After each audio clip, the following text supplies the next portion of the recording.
Basically, the reason why a majority of women, whether they deny it or not, they like men that take care of themselves, that have the Holy Spirit of Jesus Christ, that have self-love. It's because it just shows leader qualities, and it's like such a father type of characteristic. You know what I'm saying? Like I just said in this video, how you have an inner child. You're taking care of that inner child inside of you. You're nurturing it. You're feeding it powerful things, good things that will elevate it. You're doing a lot of things that are very beneficial for growth and just evolution. And everyone can sense that. Everyone can sense that. So certain people will be jealous when they see you because they do not have the willpower. They do not have that connection with God to do what you're doing. They do not have the discipline, and discipline is very key in this life. Discipline is one of the discipline I can say is the top 3 things that you must have, whether you're a man or woman. If you do not have discipline, you're never going to truly elevate and win in life, all right? But a lot of people are attracted to people that just have discipline and that are able to just take care of themselves to the fullest, like truthfully. And this is why I use the inner child analogy, because if you have an inner child, so say you have a kid inside of you, because you basically do. You get a girlfriend, or if you're a girl, you get a boyfriend, and this person is abusing you and hurting you, etc., and you're giving your all to this person. You're always trying to hang out with this person. You're always willing to give this person advice. You're always trying to do the most. You're willing to save this person. The thing is, as you're doing that to yourself, as you're always mentally infatuated with this other person, you're forgetting about yourself. You're forgetting about that inner child that's inside of you that you have not spoken to or talked to this whole time, because your mind and your whole body, heart, soul, emotions is just constantly about this other person. And that's why it is literally like a sin to be so obsessed, to have love over a person compared to God, which in my opinion is basically your inner child, is basically like the Holy Spirit, Jesus Christ. All these things I look at, all these things are the same thing, but I just have different ways of explaining it, of saying it to, describing it.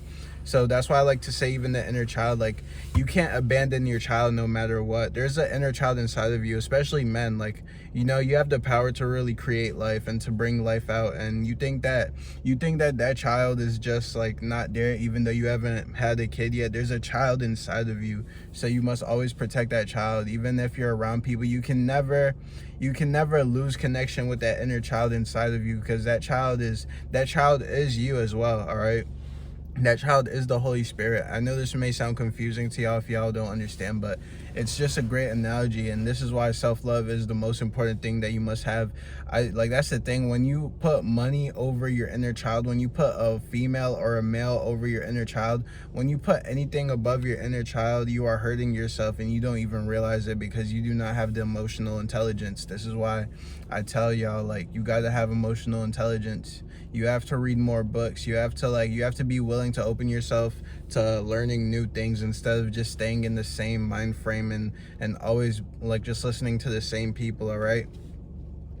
As I go deeper into myself, it becomes more difficult to even watch people on YouTube, because it's just like, it just is what it is. It's just difficult. Like, I just don't get the urge to like watch people anymore, because I just really am coming into my own leadership. There's only one person right now that I really am messing with on YouTube. I even got him on Patreon right now. But people come and go like seasons. Hold on, the airplane. Do, re, mi, fa, sol, la, ti, da. Okay, that's basically gone. But people come and go, all right, like seasons, and that goes even for the YouTubers that you watch. Even for myself, I might teach. Like, this is the thing. We're all meant to teach each other like something in life, and when it happens, it happens. Eventually you guys might unsubscribe from me, you know what I'm saying? But as you guys are still subscribed to me, the thing that matters, it does not matter about the subscriptions, about the money. It just matters if you learn something from me that can benefit your life, so that eventually you can help other people as well. When I went through my narcissist relationship, whatever, I was lost, bro. I needed help, so I I ended up finding a YouTuber, or a YouTuber that just found me, and she really helped me this whole time with the narcissist and waking up into being in the present moment and all these things. And I was watching her videos for a good year, and then I literally just I unsubscribed from her last night, because like I've reached the point where it's like, all right, you've helped me for this period of my life, now it's time for the next period, which is more about just the Holy Spirit and all these things. Because I was also, back when I was in spirituality heavy, but you know, people come and go like seasons. We're all meant to just teach each other something about ourselves. That's truly the meaning. And that's why even in relationships, if you ever have a failed relationship, there's no need to be like, oh, F you, F that. It's like, everyone here is here to teach us something about ourselves. Even the narcissist that I was with, she taught me more about self-love and about not being a people pleaser. And you know what I'm saying? Just relationships. And you can learn from anybody. You can learn from your parents, all that. Everything is a lesson on this earth. People have soul contracts where they are together for a reason, and they learn something about one another, and they learn something about themselves especially, and then that's it. Sometimes you break the relationship. It might be ugly or beautiful how it's broken, whatever. It's beautiful if you can still at least be cordial with this person and y'all can still be cool, you know what I'm saying? That's why relationships are not just for everyone. And relationships should only be for people that are truly developed in their sense of self, truly connected with their inner child. Because if you go into a relationship without a connection with your inner child, you're going to be in lack, and then you're going to use this person as a fake version of an inner child, so that you're so dependent on this person spiritually, emotionally, physically, all these things, right? So just more knowledge for y'all to eat up. And yeah, God bless you all. I love you. Peace out.